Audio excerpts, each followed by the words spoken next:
So, at this point, I want you guys to refer back to your textbook on page 365 where they discuss considering the larger context.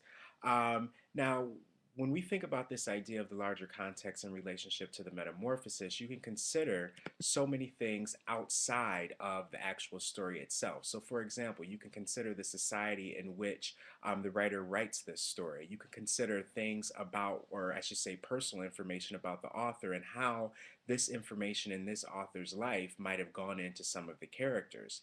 When you guys read the story, you read the short biographical information about Kafka, and you found out that he was actually born in 1883 in Prague, and he actually did have a strained relationship with his father. Whereas some critics actually argue that that was his relationship with his father actually was kind of like this inspiration between Gregor's character and the relationship between Gregor and his father.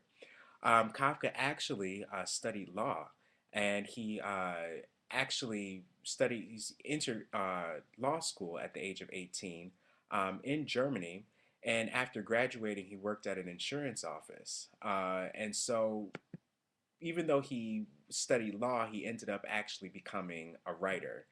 And as you know, reading the Metamorphosis, that Kafka was known for his bizarre stories, and the stories had these very bizarre situations, and his he dealt with themes such as isolation and alienation. We really get a sense of how Gregor is kind of on the outside. He's isolated from not only his society, but from in a sense his family.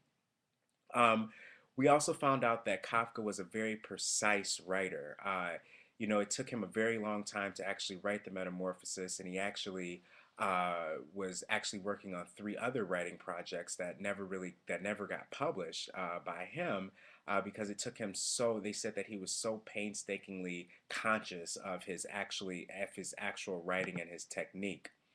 Um, like I said before, there are some connections between Gregor and Kafka. So, like Gregor, Kafka also had a strenuous job, and he also lived at home with his parents. He was also a minority in his society, so he was Jewish in a predominantly Christian part of the world, and his family basically spoke German, whereas the official language in Prague was Czech at the time. So when we think about this idea of Gregor being this outsider and him being this bug, and there's an example about when he's looking out on this street, and he's on the windowsill as a bug, and he's looking out, and the world is basically just this gray mirage of nothingness. He really feels like an outsider there. And like I said before, there's this slow transformation where he's not only an outsider in his society, but he's also an outsider in his family. Another thing that you want to realize as far as the actual text is that this story is considered a novella. And a novella is basically longer and more complex than a short story, but has a simpler and shorter plot than a novel. So it kind of fits in between a short story and a novel. And a novella usually focuses on fewer characters and a single chain events that take place over basically a shorter period of time. So when we think about the setting of this story, you can think about, this whole story takes place in the Samson's apartment. And everything is taking place, and we see this major transformation with the characters all within the confines of this small space. A couple of things that you want to think about when we think about this idea of the metamorphosis. What does metamorphosis actually mean? And we think about this idea of change, of physical form, of structure and substance. There's a fundamental change. So that's one of the things that you want to think about is not just Gregor's transformation into a bug, but how everyone with whom he comes in contact changes as well. So again, just a brief summary about the metamorphosis. We know that Gregor awakes one morning and turns into this insect-like creature. And one of the things, like I said before, is I want you to pay attention to how others change around him as a result. One of the other things that I want you to realize when you write your literary analysis is that many professional critics, students have written about the metamorphosis, and still we do not have this definitive understanding or I don't want to say understanding, but this definitive interpretation of what Kafka was actually trying to do. So there are so many different interpretations out there. I don't want to give you my interpretation as if it's the right interpretation. Rather, I would like you to explore that on your own.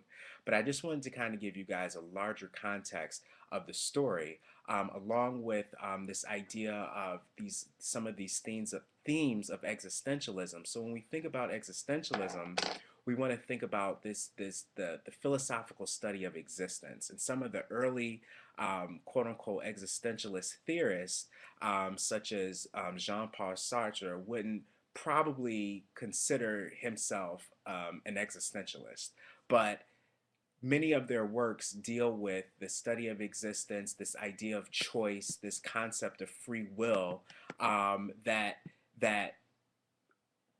was a major was very popular, I should say, in modern literature and modern authors. So that's a huge thing that Kafka is dealing with in his story. And you also, when we think about this idea of isolation, you really want to think about how the main character, I should say, how Gregor feels isolated again from his society and his family. So what I'm going to do is that I'm going to post a couple of things on Facebook about existentialism. I'm going to post a PowerPoint presentation that I set up on existentialism. And I want you to, I'm not going to have you guys, you don't have to actually write about existentialism, and I'm not going to test you on it, but I want you to see what you can do, or what you can do as far as understanding how Kafka is using some of these existential themes. So again, when we think about some of the major concepts of existentialism, you want to think about this idea of, the study of existence, this concept of nothingness. This idea of the absurd, that idea of the absurd. I'm sorry. The idea of ethics, subjectivity, and good faith. So how do we judge what's morally wrong, and how do we judge what's morally right? This idea of choice. So basically, all of our world, or everything that we do in our lives, is determined by the choices that we make on a daily basis. This idea of angst. Um, so there are a lot of different philosophical approaches to this concept. But when we think about the metamorphosis, we're thinking more so about this idea of alienation, and this idea of being isolated. And again, this idea of how the main character's isolation leads to the transformation of others around him. So again, I want you to think about some of these things when you're writing your literary analysis. Keep reading the Metamorphosis along with the other materials that I give you. Keep actively reading those things. Keep making annotations. Keep writing notes to yourself.